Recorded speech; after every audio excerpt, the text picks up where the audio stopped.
Indonesia itu dulu kedatangan Islam itu tidak pernah dipertentangkan antara Islam dan negara, sehingga diskusi itu sudah salah karena para wali itu tidak pernah mempertentangkan Islam dan keindonesiaan atau kebinekaan.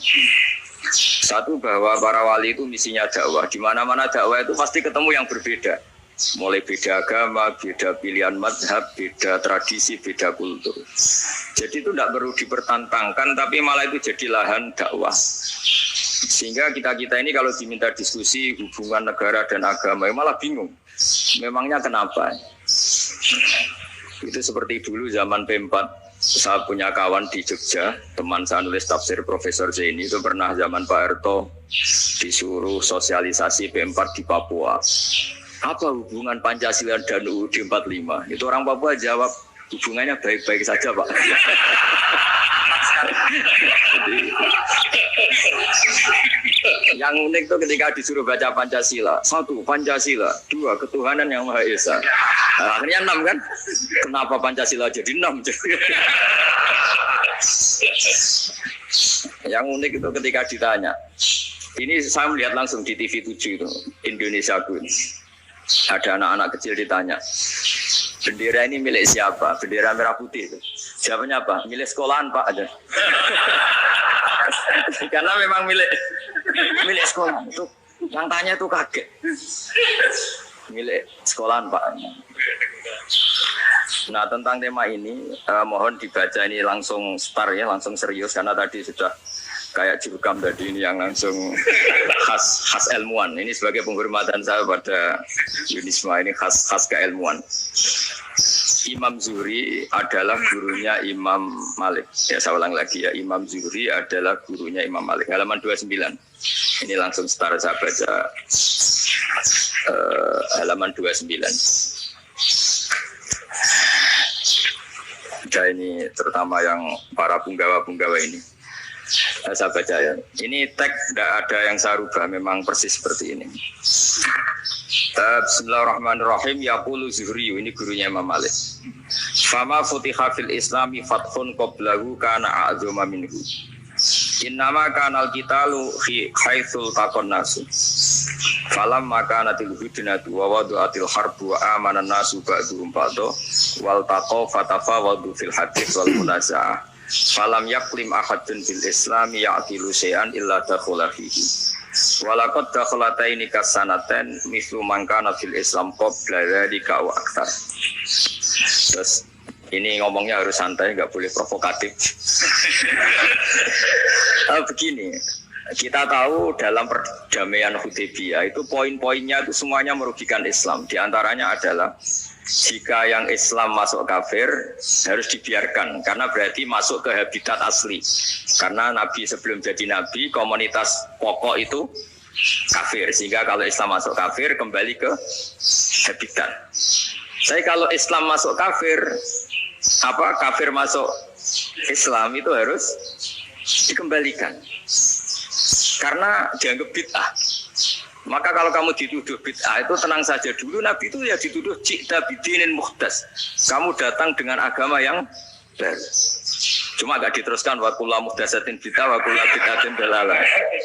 Jadi orang-orang kafir dulu kalau ngomentari Nabi ya ji'ta bidinin muhdas. Kamu datang dengan agama yang apa? Baru. Nabi nurut. Semua perjanjian yang merugikan Islam itu Nabi nurut. Tapi Nabi hanya minta satu hal, jangan ada perang 10 tahun. Dan orang boleh seminar, boleh diskusi tentang Islam. Jadi dengerin betul ini. Jadi saya tidak akan provokatif, ini pakai logika. Nanti bisa dipakai disertasi doktor. Tapi saya minta orang boleh diskusi, boleh seminar tentang Islam. Akhirnya saat itu juga ada orang yang masuk Islam. Di depan tulisan itu belum kering istilahnya. Datang ke situ namanya Abu Jandal bin Suhail bin Amr. Itu datang ke Nabi, ya Rasulullah saya ini mau masuk Islam. Kata orang-orang kafir, ini pertama Muhammad, kamu komitmen enggak sama perjanjian. Kalau kamu komitmen harus kamu kembalikan.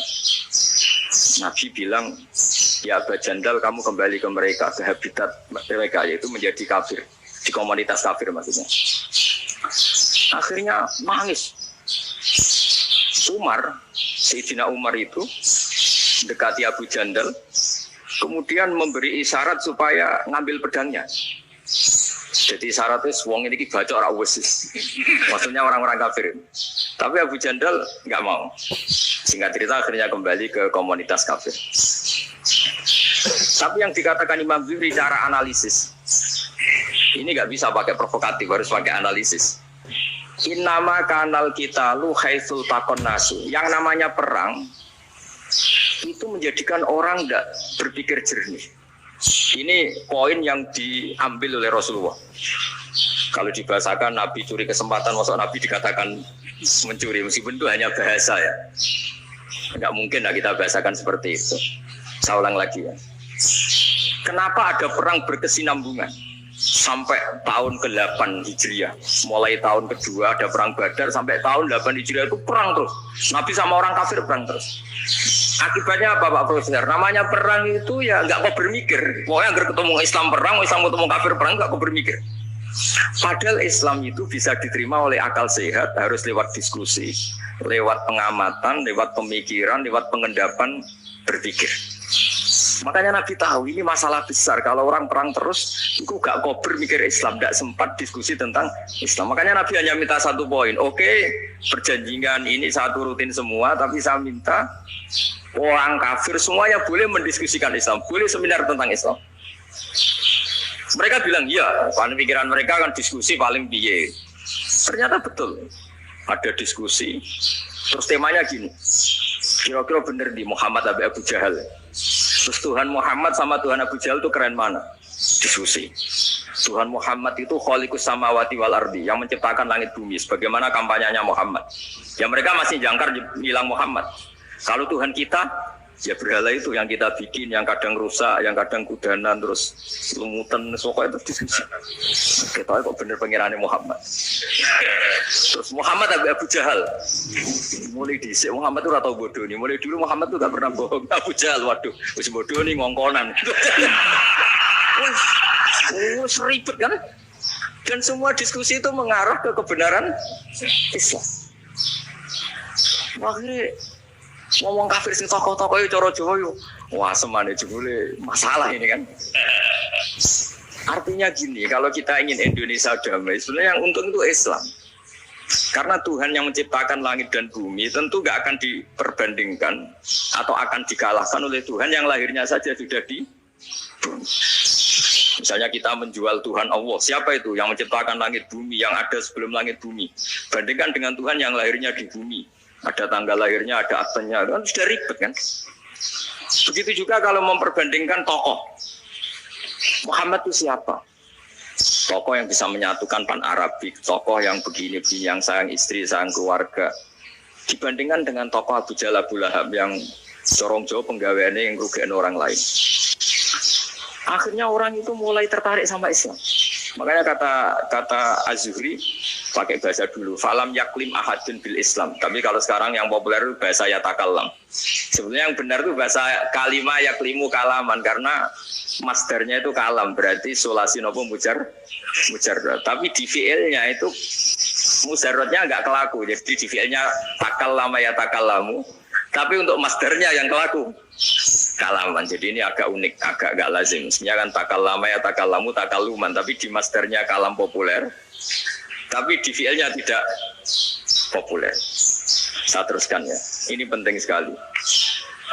Jadi menjual Islam, kalau boleh dibahasakan menjual, itu tetap enak dalam kondisi damai.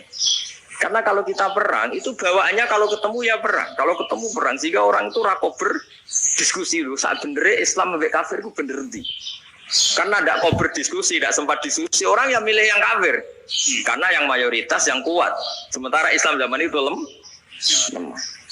Ya Nabi itu yang diminta hudnah, yang penting kita damai. Terus orang boleh mendiskusikan benar mana kita dan mereka. Ya setelah diskusi ya tadi kan nggak mungkin Allah yang begitu keren hebat pencipta langit bumi dibandingkan berhala yang mengurus dirinya sendiri saja tidak bisa. Walhasil terus orang mulai tertarik sama Islam dan aturannya nggak boleh dilarang diskusi. Nah makanya saya pernah ditanya beberapa profesor di Jogja, Gus, suatu saat kalau kampus paling keren di Jogja ini ada Islamic Studies, kemudian pengajarnya dari berbagai agama, ini riskan nggak bagi Islam?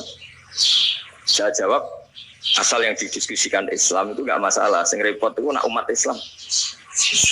Karena kalau umat Islam yang jadi percontohan, banyak raja yang dolim, banyak pemimpin muslim yang dolim, terus identik dengan Islam itu jadi dolim kan ribet. Ya kalau pas umat Islam, kalau Islam yang kumat kan jadi masalah kan. Nah, ini kan terus jadi beda umat Islam sama Islam yang lagi apa? Kumat. Sehingga cerita terus Islam mendapat posisi yang luar biasa. Nah makanya di sini diistilahkan salam makanatil hudnah, ketika ada perdamaian wa amanan nasu ba'dum ba'do, orang merasa aman, itu fatafawadu fil hadis wal munazaah. Mereka berdebat, munazaah itu berdebat. Keren mana konsep Muhammad dengan konsep Abu Jahal? Keren mana konsep Tuhannya Muhammad dengan Tuhan kita? Terus diskusi dan mereka akhirnya ikrar, wah yang benar ya Muhammad lah. Di mana-mana Tuhan tuh ya sebelum langit dan bumi, di mana-mana Tuhan yang punya reputasi menciptakan. Masa Tuhan reputasinya diciptakan, kayak berhala dan sebagainya. Ibadah juga gitu. Ibadah wong kafir itu kalau tawaf itu telanjang, ibadah Muhammad santun pakai pakaian, terus akhirnya mereka mulai tertarik Islam. Sehingga saya lihat di beberapa tafsir, saya memang tidak akan ngomong yang tidak serius, ngergani Unisba ben sawangane pemikir serius. Di Quran itu sampai lihat di tafsir Tobari itu ada ayat bal naqzifu bil haqqi 'alal batil fayadmahu fa idza huwa zahid. Qadzafa itu kalau di kamus tak lihat itu takallama bila dalilin. Qadzafa itu ya pokoknya sekenanya. Artinya gini, kebenaran Islam atau kebenaran hak itu kamu taruh sekenanya saja itu tetap menang. Apalagi kamu taruh secara teratur, kamu taruh sekenanya saja itu tetap menang. Sehingga di sini banyak sahabat yang hidup di Cina. Sekarang juga banyak orang alim yang milih hidup di Amerika, banyak orang alim yang milih hidup di Inggris. Dan mereka pede, percaya diri karena kebenaran itu kamu letakkan di mana saja, itu tetap akan menang, akan menemukan momentum kemenangannya. Misalnya gini, contoh paling gampang. Dulu para peneliti, seorang lagi dulu para peneliti itu ya datang kemana-mana, termasuk Ibnu Battuta, termasuk Ibnu Khaldun, ya semua peneliti itu suka neliti. Setelah diteliti, Quran itu satu-satunya kitab suci yang membicarakan sains, misalnya tentang falak, tentang astronomi, tentang asal-usul kejadian manusia, kejadian makhluk. Juga bicara tentang geografi, geologis, semuanya. Sementara kitab lain hanya cerita tentang mawaid wal hikam wal ibar. Jadi diteliti kayak apa, pada akhirnya hak ini yang menang. Bal naqdhifu bil haqqi 'alal batil fayadmahu fa idza huwa zahid. Saya berkali-kali cerita ada ulama yang ahli matematika. Ketika ditanya kenapa kamu suka ngajar matematika, sampai muridnya itu ragu ini guruku mlebu swarga ta ora, pegawainya mulang matematika. Tapi para muridnya bermimpi bahwa Imam Amudi itu disuruh ngajar para malaikat. Dan itu pede betul ya. Kata Allah, ini ulama saya yang iman kepada saya setingkat iman kamu. Dari malaikat itu tidak mungkin Gusti kita menyaksikan langsung engkau sementara ini di bumi, nggak menyaksikan jenengan. Kenapa bisa sepede dan seyakin itu? Akhirnya Imam Amudi disuruh ngajarin matematika. Jadi Anda kalau profesor itu nanti harus sempat ngajari malaikat, itu baru benar-benar profesor. Jadi nanti di akhirat ngajari siapa?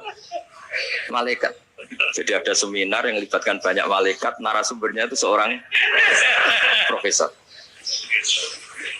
Itu ketika kenapa engkau begitu yakin kalau Allah itu Tuhan dan Allah itu Al-Wahidus Shomad. Terus Imam Amudi mulai nulis angka gak beraturan. 2, 3, 4, 5 sampai 1 miliar, 1 triliun, semuanya nggak beraturan. Kata beliau, nisbatus naini wasala ila ma la nihayatalaha iku nisbatul far'i ilal asli.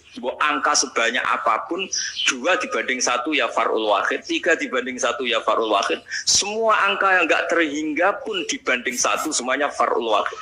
Semua angka sebanyak apapun itu cabang dari angka 1. Fakullu hadil awalim far'un minal wahidis somad, yaitu Allah Subhanahu wa ta'ala. Akhirnya malaikat tepuk tangan, iya juga. Jadi begitu juga ada ulama itu ahli gambar. Saya dulu ngaji sama Mbah Mun Al-Husunul Hamidiyah, itu kitabnya itu banyak gambarnya. Dan gale gambar yang ngawur betul, mangga ahli gambar. Saya lepol, atau sempurna lele. Semua gambar bangunan, gambar sapi, pokoknya gambar. Ternyata dia menemukan Tuhan itu dari gambar. Gambar serapi ini atau seruwet ini sama. Gambar rapi sama ruwet itu sama kalau dalam pandangan tauhid. Dimulai minan nuqtah al-wahidah. Kowe cek gambar sing rapi sing indah, cek gambarmu elek, dimulai dari satu titik. Dan titik ini nuqtatil wujud, yaitu Allah Subhanahu wa ta'ala. Jadi nanti orang ahli tauhid gak penting gambarnya api, menang lomba atau ora penting. Butuhnya di surah ini gambar baik yang rapi maupun tidak adalah min nuqtah dari satu titik. Nah, alam raya sebanyak ini mbok gambar mbok ora, mulai Mars sampai Jupiter kuwabeh semua bentuknya yang banyak ini semuanya min nuqtatil wujud, yaitu dari titik wujud. Ini kok Allah Subhanahu wa ta'ala. Di sini hebatnya ulama-ulama, mbok dia pengajar matematika, mbok pengajar gambar, semuanya dipakai perangkat untuk tauhid. Nah, itu kan juga bagian dari Islam damai. Islam yang sangat tidak perlu perang untuk orang dipaksa Islam. Enggak perlu provokatif kayak tadi pidatonya rektor jenengan tadi. Jadi ciri utama ilmuwan itu kalau ngomong datar tapi logikanya enggak terbantahkan, itu ciri khas ilmuwan. Kalau ciri khas politikus kalau ngomong itu keras. Provokatif lah kira-kira. Tapi isinya biasa. Nah, saya berharap nanti semua profesor doktor itu datar tapi isinya kualitasnya bagus ini. Jadi makanya terus kata ulama, kenapa diistilahkan balnat zifu bil haqqi? Kenapa pakai qadzafa sementara qadzafa maknanya takallama bila dalil? Maksudnya bila dalil di sini itu min ghairi ikhtiyajin ila dalilin. Kebenaran itu memang enggak butuh dalil. Apa kita perlu dalilnya apa? Buktinya apa? Kalau 3 itu cabang dari 1. Wong gendeng yang takut gitu pas orang gendeng.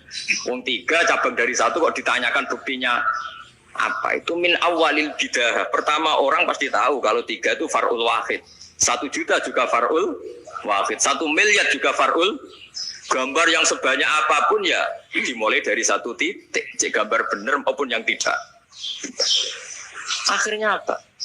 Ulama dulu itu sebegitu rileks menerangkan tauhid. Lalu kenapa asma ini yang ya ini kan khas NU ya, khas pesantren. Sebenarnya saya keberatan pakai istilah khas NU, pakai khas pesantren karena NU itu anaknya pesantren, jangan dibalik pesantren anaknya NU karena sebelum ada NU itu ada pesantren. Tapi kayaknya Unisma lebih suka pakai bahasa NU dan saya ya agak orderan yang terpaksa disuruh ngomong. Ini agak kacau sebetulnya, agak kacau. Jadi NU itu sama pesantren itu tua pesantren. Jadi NU dilahirkan pesantren, bukan dibalik. Pesantren dilahirkan NU. Sehingga barokahnya didirikan pesantren ini, kadang nyuwun sewu sekali berbahasa itu kadang ide besar beliau itu ora dituruti wong NU. Jadi Mbah Hasim cara kula kok dadi Mbah Hasim ya mangkel. Mbah Hasim itu ngarang meno kentong. Nggih ngarang meno beduk, tapi NU nganggo kentong. Dan uniknya Mbah Hasim enggak tersinggung. Karena ciri khas pesantren itu membolehkan perbedaan apa? Pendapat. Itu masyhur khilafnya Mbah Hasim sama Bapak Kemas Kumambang itu sampai dikitabkan. Saling ngeritik, saling macam-macam lah.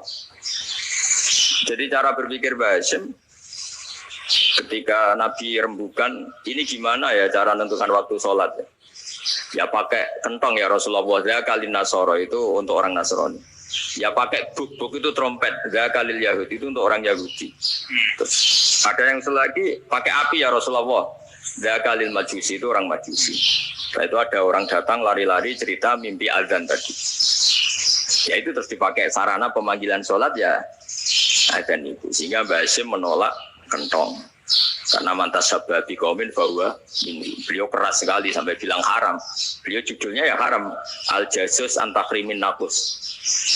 Setelah naskah itu sampai ke Mbak Fakih Mas Kumambang di Gresik situ, di daerah Dukun situ. Dulu nggak ada WA ya, jadi sampainya ya lama. Makanya saya sampai sekarang nggak punya WA, karena ya saya ulama kan, kalau WA-an terus ya jadi ulama.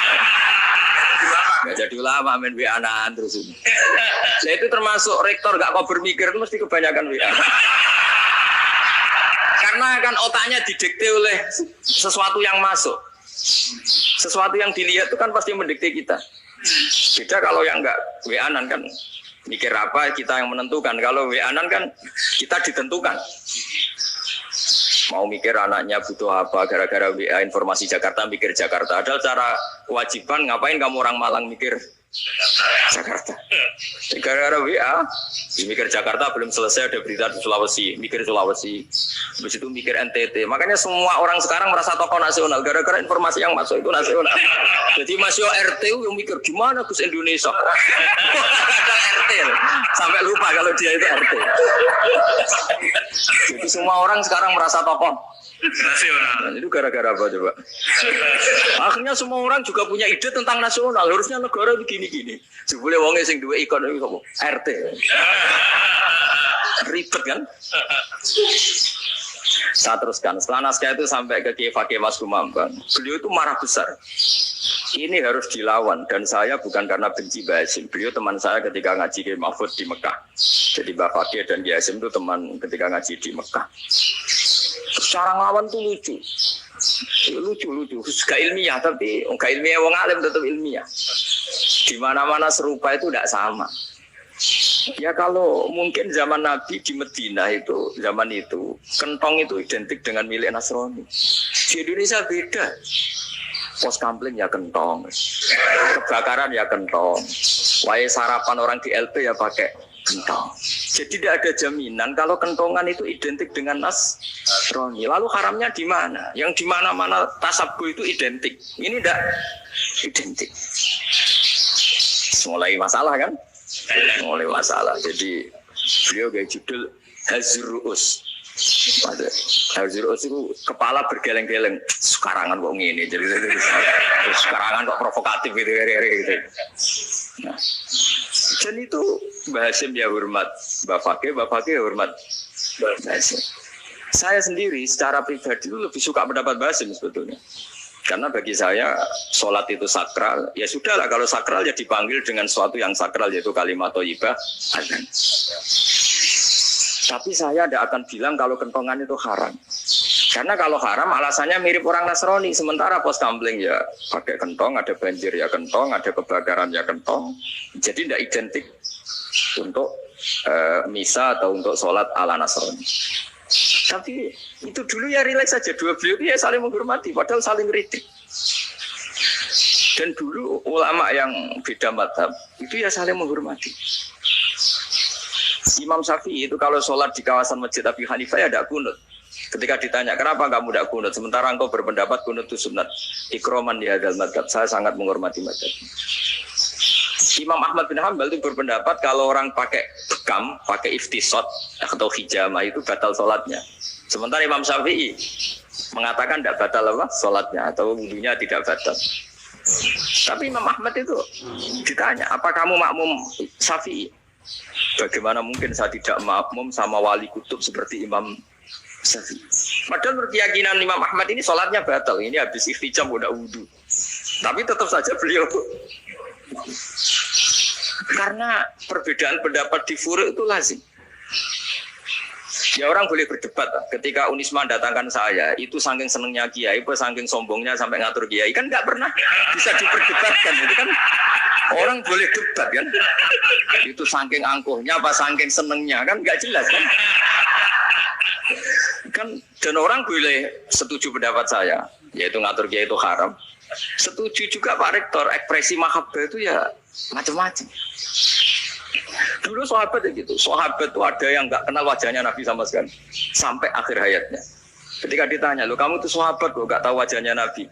Saya nggak pernah berani memandang Nabi karena ijlalan Nabi terlalu menghormati saya sehingga nggak berani memandang wajahnya.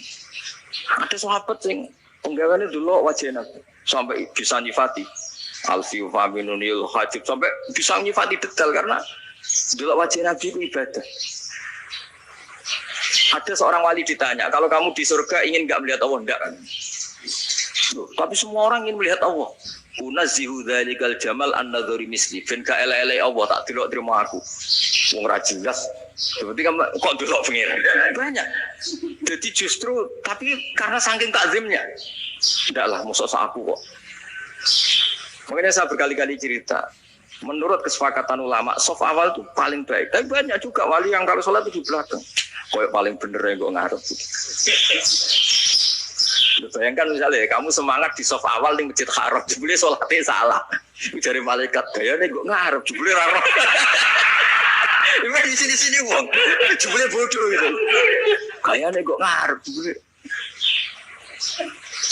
Coba orang kalau sowan Mbah Mun, yang berani di depan itu kan ya ketuanya atau jubirnya kan, yang merasa tidak pati pinter-pinter kan mesti di pojokan.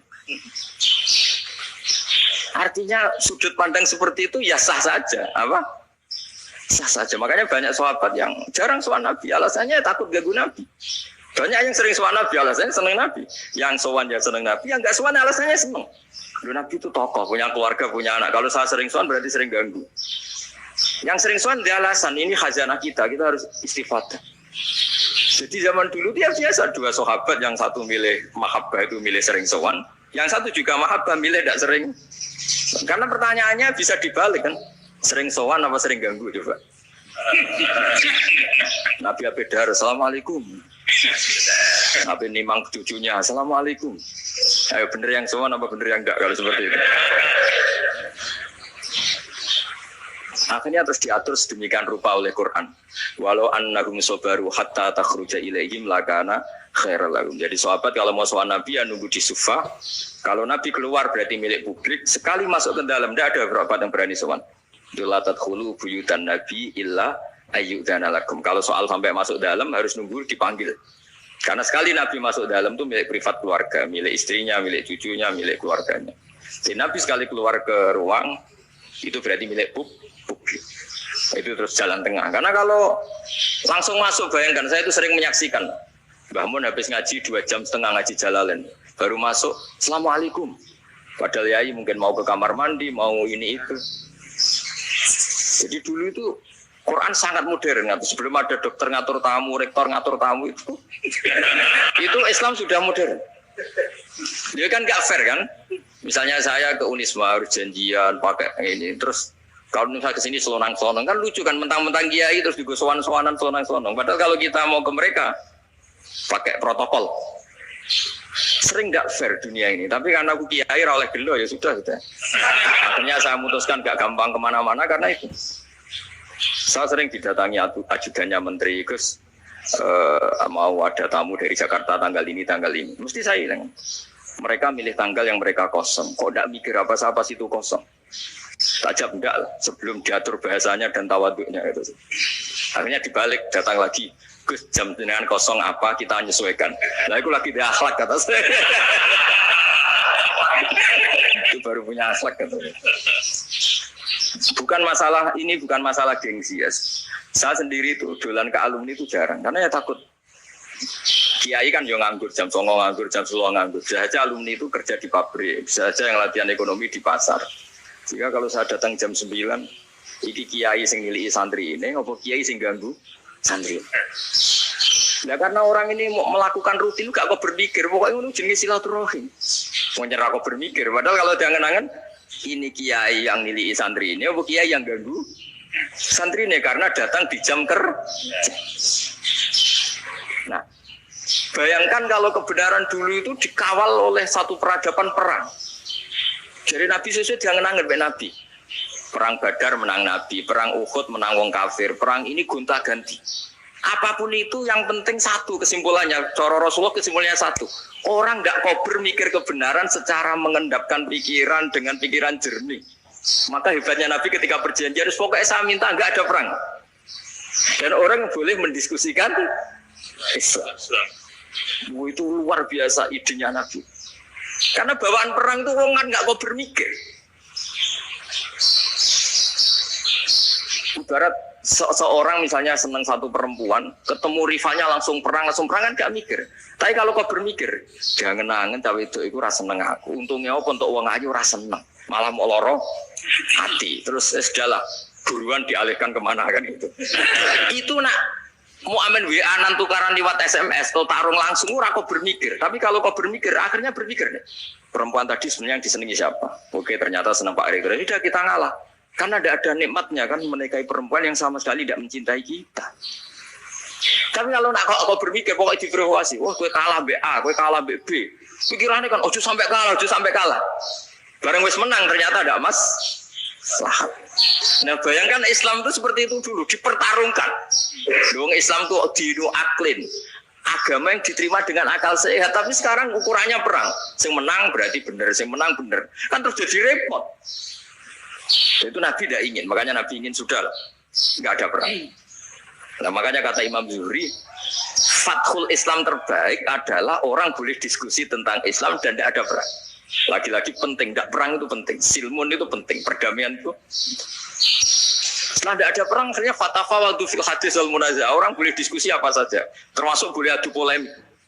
Konsep satu Tuhan dan Tuhan banyak diperdebatkan. Akhirnya Nabi secara rileks bisa menjelaskan, Muhammad, urusan kita banyak. Kalau Tuhannya satu tidak cukup, Tuhan harus banyak untuk menyelesaikan berbagai urusan.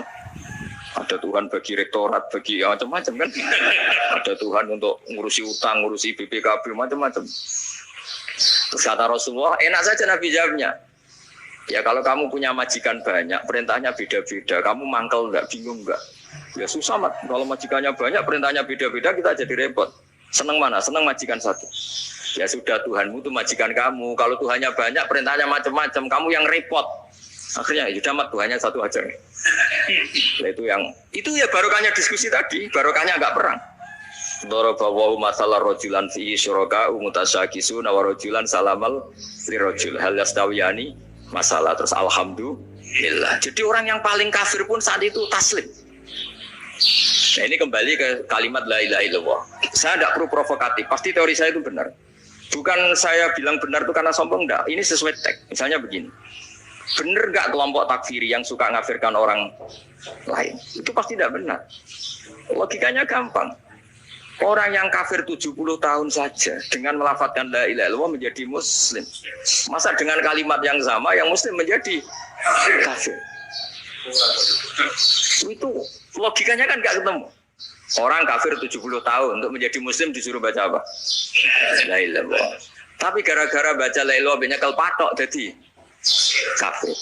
Pertanyaannya, loh, ini kalimat apa? Kalimat untuk mengkafirkan apa kalimat untuk mengislamkan? Karena yang kafir dengan kalimat itu menjadi Islam, ternyata yang Islam dengan kalimat itu menjadi kafir. Itu ketemu nggak? Cara logika itu kan nggak ketemu kan? Makanya cara pikirannya Abul Hasan Asadili, dan saya setuju pikiran itu. Istighfar ini boleh orang Jawa Timur protes karena kadang beda manhaj, tapi jangan protes saya, protes Abul Hasan Asadili kualat loh sampean. Ketua Torekoh napa? Sadiliyah. Cara madzhab Sadili dan Anda boleh berbeda madzhab. Cari khasnya wong kampus sing wani beda. Beda kapasitas lah pokoknya butuhe beda. Dan ketok pinter, ketok kritis tuh. Cara madzhab Abul Hasan Asadili itu gini Pak Rektor. Jadi istighfar itu baik. Tapi ba'da kamali tauhid, setelah tauhidnya itu benar. Alasan beliau masuk akal. Ketika ada ayat fa'alam annahu la ilaha illallah wastaghfir li dzambik. Bihadil kalimat. Jadi orang boleh istighfar setelah tauhidnya benar. Alasannya Abdul Hasan Asadili begini. Qulil ladzina kafaru iyantahu yughfar lahum ma qad salaf.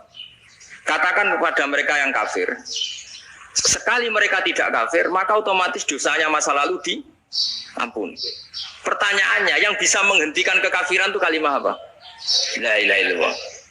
Dengan hanya melafadzkan la ilaha illallah Muhammadur Rasulullah, langsung yughfar lahum ma qad salaf, langsung dosanya diampuni. Berarti yang menjadi pengampun dosa lah, penyebab pengampunan itu apa? La ilaha illallah. Itu bahkan orang kafir belum istighfar. Di ayat itu kan Allah enggak mensyaratkan setelah la ilaha illallah istighfar baru diampuni, enggak. Asal la ilaha illallah langsung yughfar lahum ma qad salaf. Saya ulang lagi ya, jelas ya. Jadi kulil ladina kafaru iyan tahu yufar lahum maka. Nah sekarang iyan tahu, mereka berhenti dari kafirnya. Syaratnya pakai apa? La ilaha illallah Muhammadur itu langsung yufar lahum maka. Artinya apa? Ghufranullah itu bisa didapat hanya dengan mujarrodut tauhid, yaitu hanya dengan melafadzkan kalimat thayyibah. Dan sahnya istighfar juga berdasar kalimat thayyibah itu. Misalnya gini, orang kafir sebelum Islam melafadzkan astagfirullah, astagfirullah, astagfirullah, kira-kira diterima enggak? Enggak kan? Karena syaratnya istighfar ba'dat tauhid. Nah, makanya dalam mazhab Sadili istighfar itu setelah la ilaha illallah. Karena cara pandang ya seperti itu. Jadi fa'alam annahu la ilaha illallah wastaghfir li dzambi. Jadi dengan kebenaran tauhid saja ini sudah cukup kita insya Allah layak diampuni. Karena innallaha la yaghfiru ayyusyraka bihi wa yaghfiru ma duna dzalika liman yasha. Jadi orang yang tauhidnya benar itu bisa diampuni Allah asal tauhidnya benar. Itu Allah ngendikan liman yasha wa yaghfiru ma duna dzalika liman yasha. Dawe Imam Suyuti walam yakun liman yastaghfir. Jadi orang yang bertauhid secara benar meskipun gak sempat istighfar itu tetap potensi diampuni. Karena bawaan tauhid itu sudah menjadi layak diampuni. Kayak orang kafir sekali ngelafadzkan kalimat tauhid, mbok gak istighfar langsung diampuni. Nah, karena melihat seperti itu, terus orang berlomba-lomba memperbanyak jumlah lafadz la ilaha illallah. Jadi kita yang alim, kita semua, saya tidak bilang saya, kita termasuk yang dipikir-pikir saya, ngaku alim orang masalah lah, sobat. Kita semua yang alim-alim itu tahu bahwa la ilaha illallah itu super. Sudah bawaannya tauhid juga punya kelayakan Nah kemudian nasib kita agak sial. Malah kalimat ini dituduh bid'ah, dituduh khurafat. Mergo Nabi nggak pernah tahlilan, Nabi nggak pernah tahlilan. Kalau diartikan Nabi ratau mau la ilaha illallah agak kalimat ini. Nah, ini provokatif. Jadi ini sudahlah keanehan-keanehan ini kita terima karena ciri utama wali, ciri utama ulama itu wa'udhu fisabilillah harus pernah disakiti. Jadi kalau Unisma sakit kalau dituduh dituduh bid'ah itu berarti belum calon ulama. Kan calon ulama itu wa'udhu fisabilillah harus disakiti. Jadi kalau kamu disalahpahami itu ya harus santai.